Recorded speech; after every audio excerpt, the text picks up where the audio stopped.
The Sonamora police station has successfully arrested a father and son duo in connection with the alleged kidnapping of a minor girl from the Sonamora police station area. The minor had been reported missing since November 17. The arrested individuals, both residents of Khedabari, were apprehended on Sunday night, November 23rd. They have been identified as Rana Das and his father Sumanto Das.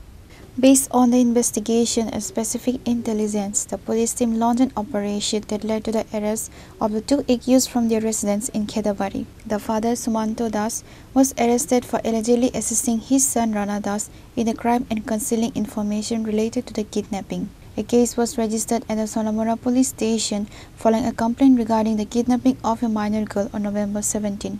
আমরা দুজনকে আমরা গ্রেফতার করেছি, যেটা খেদাবাড়ি একটা minor মেয়েকে অপহরণ কাণ্ডে যুক্ত থাকার অভিযোগে। যদিও এ নিয়ে আমাদের সোনামুড়া থানাতে একটা কিডন্যাপিং কেস নেওয়া হয়। তো এই মামলাতে আমরা দুজনকে গ্রেফতার করা হয়েছি।